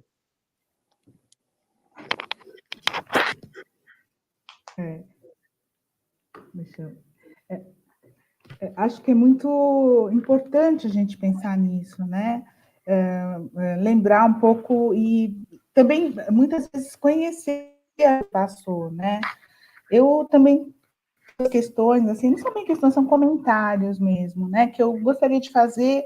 Eu fiquei muito entusiasmada de poder assisti-lo, gente, porque há um tempo que eu não vi as apresentações de vocês, né? E são sempre muito interessantes. Para a Rosângela, um pouco, eu gostei muito dessa recuperação que você fez da imagem da morte. Eu acho muito pertinente quando se trata de um personagem como o Ângelo Agostini, por exemplo, né? Porque ele traz, né? O Ângelo Agostini traz esse conhecimento e referência da história da arte, da história da gravura, né? Então, provavelmente, é um universo com o qual ele está dialogando e cujas imagens vêm com essa força, né?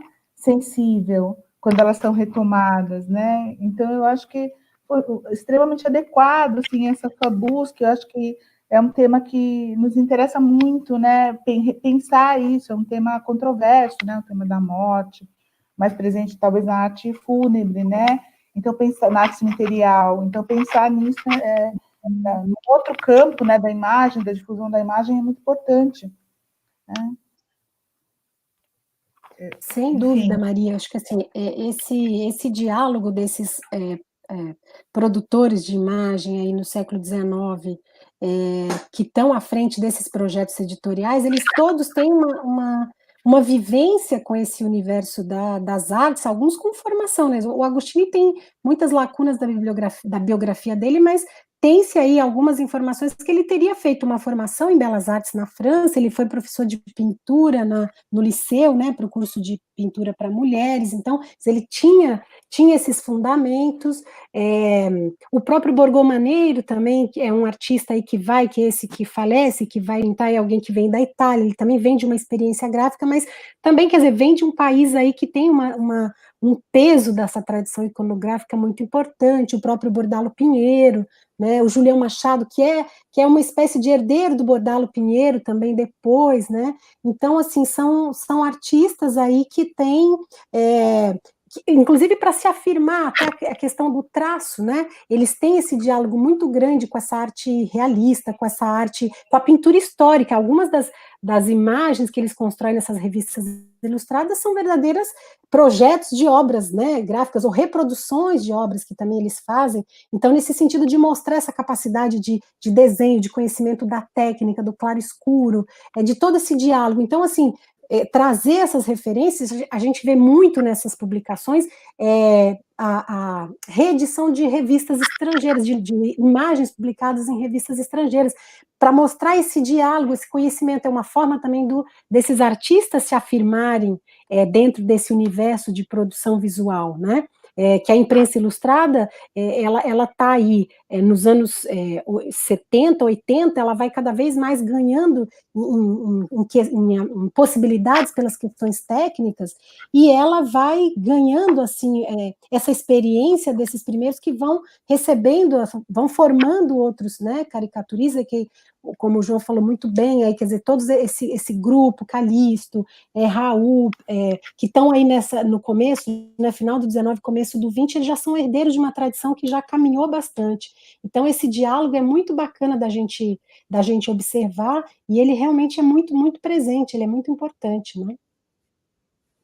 É verdade. E também porque ele aparece não só como representação, mas como uma representação satírica, irônica, com uma crítica social. E isso agrega, né, um significado muito, muito importante, muito latente para a obra, né? Que é um pouco o que o João trouxe. Eu achei, assim, João, gostei muito da sua fala também, porque você trouxe esse imaginário, essa sensibilidade, principalmente da gripe espanhola, né? Que eu acho que tinha se distanciado da gente, e chegou chegando, né? Ele caiu em cima da gente. Eu moro perto ali do cemitério da Lapa, perto do cemitério da Lapa, em São Paulo, que é um cemitério da gripe espanhola. E ele é gigantesco. E eu me lembro muito da gente passar por lá, quando eu voltava da Unicamp, né, com o Luiz, e o Luiz sempre falava, esse cemitério foi construído durante a gripe espanhola, né? Não tinha mais onde enterrar as pessoas. Então, esse imaginário que o João trouxe à tona, nessa sensibilidade, eu acho que é muito importante, assim, para uma recuperação histórica mesmo, para a gente pensar o momento presente também, né? Sem dúvida. Eu acho que a gente, não tem como a gente fugir, né? As imagens estão aí, as relações podem ser refeitas, né? A relação entre governante, né? e a situação social e a expansão, né? da doença. Então, são todas coisas que estão aí para a gente pensar historicamente mesmo, né? no caso brasileiro. Enfim, era só um comentário mesmo, gente, nesse sentido. Só complementando o que você está dizendo, né, Maria? Eu imagino o quanto que, como você disse, né, isso estava um pouco desligado do nosso imaginário, mas ao mesmo tempo o quanto que o presente ele mobiliza, inclusive o nosso olhar sobre o ensino, assim. Então eu imagino que seja muito difícil a partir de agora, de 2020, seja num curso de história, seja no ensino fundamental e médio, a gente não falar sobre a gripe espanhola, né? Porque ela ganham, ou sobre outras epidemias, no caso do Brasil e no mundo, porque elas ganham uma nova relação com o nosso presente, com a nossa vivência do cotidiano. É bem a ideia do historiador, né? O historiador vai para o passado com perguntas do seu tempo, né? Com perguntas que são importantes para ele, e sempre é um movimento da história, né? Então, eu acho que, assim, vocês responderam muito, né, a isso. E, gente, tem uma pergunta, mas eu perdi aqui, estava no... Ah, achei, no nosso chat, né? Só um pouquinho.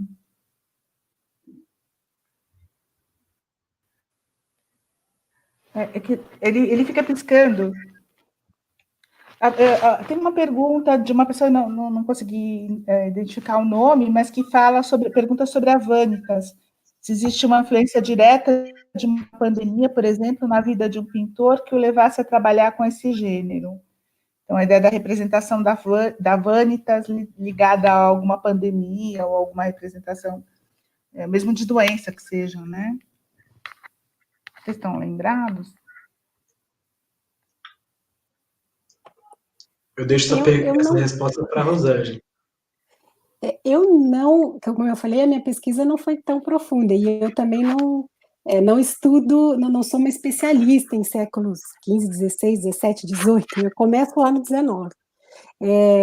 Mas, assim, a gente tem muitas questões que estão colocadas com relação à reflexão sobre a questão da vida, isso está presente na história da humanidade, mas que ganha muita força no final da Idade Média e no Renascimento, onde vai do final do Renascimento, como começa a aparecer ali, século XVII, XVIII, começa a aparecer muitas dessas representações ligadas. Eu acho que, claro, talvez uma própria, não necessariamente, aí eu não teria como afirmar se algum pintor fez isso no momento que está vivendo uma epidemia, mas certamente fica uma herança, como vai ficar para nós, certamente a nossa geração toda está marcada por essa experiência, e a experiência da peste negra na Europa, ela vai ser muito impactante, ela inclusive tira a vida, né, de alguns artistas que deixam obras inconclusas. A gente pode pensar no Duomo de Florença, que fica, depois o Brunelleschi, que vai fazer um outro projeto, e vai ter que quase que partir do zero, porque muita mão de obra qualificada morreu nesse momento, e se perdeu muito conhecimento. Então, quer dizer, essa questão fica, claro, muito mais pungente durante um período de epidemia, onde as mortes são massivas, né? E as pessoas não têm tempo dessa preparação, que a gente falou no texto do João lá no século, sobre o século XIX, que está na História da Vida Privada do Brasil, que as pessoas não têm esse tempo de se preparar, esse tempo de pensar, de entender esse momento. Então, claro, quer dizer, a representação da Vanitas está ligada justamente a essa questão da fragilidade da vida, da questão de que tudo isso aqui é muito passageiro, independente do seu status social, da sua posição econômica, a sua vida está por um triz, né? A gente pode pensar, por exemplo, também num monumento imenso e muito interessante, muito macabro e ao mesmo tempo um pouco aterrorizador, que é a Capela dos Ossos em Évora, que você entra, que ela está toda, né? Ela é toda revestida de ossos humanos, e que você tem já lá na porta, né? Essa referência de que nós estamos aqui esperando por você. Então, assim, quer dizer, essa referência é para chamar atenção para as coisas que seriam importantes na vida, né? Ou seja, de você se preparar para essa outra vida, de você ser bom, de você cuidar da sua espiritualidade mais do que o elemento da materialidade. Então, são elementos aí que, em alguns momentos, ela pode ganhar uma dimensão maior. Acho que nesse momento que a gente está vivendo, a quantidade de publicações, de lives relacionadas a essa questão da espiritualidade, de que as pessoas vão sair melhores dessa pandemia, mais humanas, mais respeitadoras, outros dizendo que não, né? E se a gente olha um pouco a herança das outras, a gente vê que as pessoas não saíram tão melhor assim. O livro do Daniel Defoe, né, que fala sobre a questão da peste na Inglaterra, o relato dele, que no momento, assim, as pessoas, acabou a divisão social, pobres sentavam perto de ricos na igreja, pedindo esse momento, e quando acabou, quer dizer, essa proximidade também acabou. Então, as pessoas não tiveram esse espírito solidário depois, né? E o que a gente tem visto, por exemplo, hoje, com muitas pessoas não querendo usar máscara, aglomerando, né? A gente ainda está vivendo essa pandemia. Então, também acho que é um exemplo de que as pessoas, parece que o espírito, talvez, coletivo, de apoio, de solidariedade, também está se perdendo, se é que ele existiu, né, em algum momento. Então, eu acho que a representação da Vanitas, ela, não sei te dizer se exatamente ela surge no momento de epidemia, mas certamente ela tem uma herança desse momento, dessa reflexão, né? Com certeza, como vamos ter para os nossos trabalhos, para as nossas aulas, para as nossas conversas aqui ainda durante muito tempo. Gente, nós temos mais uma pergunta, que é do Walter Costa. Ele fala que ele acredita que o vírus foi subestimado, né? Porque mesmo, sabe, a gente ele fica pulando aqui. Mesmo com o surgimento dele na China, aqui no país foram liberadas grandes festas culturais, como o Carnaval. Aí ele fala, vimos que não aprendemos muito com o nosso passado, mesmo com o livro. Como deve ser feito em uma possível pandemia que venha acontecer no futuro, né? Quer dizer, como a gente poderia utilizar esses meios da cultura para lidar com isso no futuro, já que existe um problema, entendendo da pergunta do Walter, né? E eu agrego essa pergunta à referência do João, do Pedro Navas, João. Você usou? Se você puder comentar um pouquinho, né? Uma ótima referência. A pergunta dos dois. Bom, então eu vou começar respondendo. Primeiro, em relação ao Pedro Nava, é bom que inclusive eu diga, né? O livro chama Chão de Ferro, e eu cheguei a ele através de uma dissertação em História, feita pela Adriana Goulart, que eu citei ao longo da apresentação, que ela é uma especialista na gripe espanhola no Brasil. Assim, eu acho que, inclusive, a dissertação dela assim, é uma excelente referência para partir nesse campo. Assim como, enfim, as publicações que aparecem na revista de História da Saúde, de Manguinhos, que são maravilhosas nesse sentido para a gente se aprofundar no tema. Enfim, o livro do Pedro Nava, na verdade, é um livro de memória, né, muito como esses de literatos do início do século XX, assim. Curiosamente, ele separa os capítulos do livro pelos endereços de onde ele está falando, e aí um dos endereços, que se eu não me engano é o capítulo 2 ou 3, que ele vai falar do momento da gripe. Assim. É um relato grande, assim, são algumas páginas do texto, enfim, é o Pedro Nava, né? Então, o texto é bonito, é denso, é carregado desse sentimento que, no momento que eu descobri, eu pensei assim, bom, é melhor eu ler o Pedro Nava do que eu falar para vocês, assim. Então, recomendo a leitura, assim. Enfim, dá para encontrar aí pelas redes. E em relação à pergunta do Walter, ela é uma pergunta muito difícil. A gente que é historiador, a gente sempre fala que a gente olha mais para o passado, mas prever o futuro é sempre bem mais complicado. Também como historiador, eu acho que se talvez a gente levasse em conta, né, prestasse mais atenção, e sobretudo os nossos gestores e representantes políticos, não tomassem esse tipo de questão, quando elas surgem, né, como algo menor, levassem de fato com a atenção que elas carecem, que outros gestores e instituições e nações estavam atentando, bom, talvez muita coisa tivesse sido diferente, né? Mas aí a gente está sempre falando do se, da hipótese, e aí eu volto para o meu ofício de historiador, que é pensar o que de fato aconteceu, assim, as versões e narrativas produzidas pelo passado, né?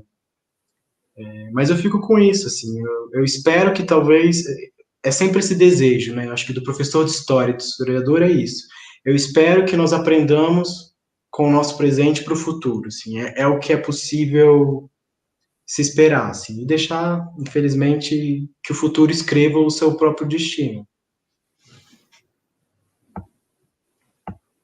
Você quer comentar? Rapidamente a fala do João, eu acho que assim, a gente realmente não tem como fazer nenhuma previsão, mas eu acho que todo esse conhecimento acumulado faz a gente talvez ter mais elementos para entender melhor o nosso presente também, para entender, quer dizer, tudo que está articulado, porque quer dizer, a nossa realidade ela é muito complexa e ela tem muitos elementos que estão pautados para as pessoas tomarem uma decisão ou outra. E todas essas reflexões visuais, escritas, que a gente teve ao longo, né, da vida humana, enfim, elas ajudam a gente a pensar melhor, a se colocar melhor, talvez, a olhar de uma forma mais complexa para o que está acontecendo e não tender a simplificar muita coisa. Então, acho que o conhecimento ele é sempre muito válido para a gente ter, inclusive, posições mais consolidadas, sugestões mais embasadas, né, para poder pensar, para poder discutir, para poder falar, para, por exemplo, não ficar levando fake news à frente, né? Se a gente conhece, por exemplo, toda essa questão desse ideário que permeou no momento de embate, por exemplo, em 1918, no final de Primeira Guerra, nesse embate, o mundo polarizado, se a gente entende esse momento, quer dizer, e como essa ideia de, por exemplo, da contaminação sendo produzida para a Alemanha, e a gente olha para o momento político hoje, é mais fácil a gente não ficar caindo em fake news, porque a gente já vai ter uma série de elementos pensando, olha, as conjunturas políticas internacionais, elas são importantes para pensar o local, então a gente não pode olhar para o local sem desconsiderar tudo o que está acontecendo. Então, acho que esse conhecimento da gente ver com esse distanciamento e entender todas as forças que estavam atuando ali, a gente consegue olhar de uma forma mais complexificadora, eu diria, né, para o que está acontecendo, e a gente tem uma visão mais ampla e menos simplificadora do que está acontecendo, do que está nos permeando hoje, né? Obrigada, Rô. É uma grande verdade, né? A gente espera, pelo menos, né, que possamos, inclusive, fazer uma movimentação de coletar esse material, que é, assim, não deixar realmente passar. Eu acho que vocês trouxeram imagens mais do século XXI, né? E eu acho que fazer esse esforço de coletar, de organizar, já é uma tarefa muito importante, a meu ver, né? Eu queria só fazer um comentário, que assim, a gente vê que dentro do trabalho de historiadores e historiadoras da arte, a gente tem as nossas pesquisas de longa data, né? Mas o que vocês trouxeram mostra para a gente que esse nosso olhar, ele é fundamental para a gente pensar as questões do presente, né? Então, quer dizer, a gente nunca está só voltado para um tempo, né? A gente nunca está só olhando para trás, sem fazer do nosso presente a nossa própria... como a gente vai construir, né, essa relação com o passado, mas também as memórias que a gente está trazendo e que a gente pode colocar em direção ao futuro, né? Talvez seja o direcionamento para o futuro, sejam essas memórias que a gente pode trazer para esse espaço que a gente não sabe ainda, né, como ele vai se desdobrar. E, assim, eu fico muito feliz que, dentro dessas ações de extensão, essas proposições elas possam aparecer, porque muitas vezes no nosso trabalho cotidiano, seja como pesquisadores, seja como professores, a gente não tem esse momento sobre essa reflexão do presente, né? Então, assim, eu fico muito agradecida pelo que vocês trouxeram hoje e pelas possibilidades de desdobramento dessas questões, e também para que quem possa estar assistindo a gente veja essa necessidade, né, do quanto a nossa atividade profissional, ela também é fundamental nesse momento para a gente dar continuidade a essa crítica que a gente tem que fazer constantemente do nosso presente. E, como o João falou, né, olhando assim, para certos pontos, né, que a gente não pode deixar de olhar, que são essas, principalmente essas autoridades que apareceram muitas vezes nas apresentações de vocês. Eu fico muito agradecida. Bom, Adriana, acho que se a gente não tiver mais perguntas, né, eu gostaria de agradecer muito novamente a vocês pela presença aqui hoje. Isso aqui é muito importante para nós, do Instituto de Artes, da Universidade de Brasília, e para a comunidade que está assistindo também, né? Eu gostaria de reforçar que o convite vai ser repetido no futuro, para vocês voltarem, né, em outra oportunidade. E também, gente, convidá-los, né, convidá-las, todos e todas, a apresentação de amanhã. O tema amanhã é Arte e Devoção, e a gente vai ter 2 palestrantes também conversando um pouco sobre esse tema, né? O professor André Travares, mais ligado à questão da posse do território de Minas Gerais, né, da colonização e, digamos assim, os nomes dos territórios ligados à religiosidade católica, e a Joyce Farias, que vai falar um pouco sobre o comércio de santos negros no Brasil, né, para as Irmandades Negras. Então, são 2 temas também bastante novos, e a gente gostaria de convidar a todos e a todas que participem. Tá? Então, eu desejo uma boa noite, né? Se vocês quiserem se despedir também, a gente já vai finalizando o nosso evento hoje. Também desejar uma boa noite, dizer do prazer e do contentamento. Acho que se tem uma coisa positiva nesse momento é que a gente pode encontrar com pessoas que a gente estava distante há algum tempo, pode, né, se aproximar, mesmo que seja virtual, e ter esses contatos mais facilitados. Então, agradecer muito a participação, dizer que foi um prazer e que voltarei sempre que me chamarem. Obrigada. Eu estendo para mim as palavras da Rosângela, foi um grande prazer estar com vocês aqui hoje, e agradeço também a todos que assistiram a gente aqui. Então, tá bom, gente, a gente encerra agora e amanhã a gente espera encontrar vocês de novo. Uma boa noite para todos vocês. Tchau.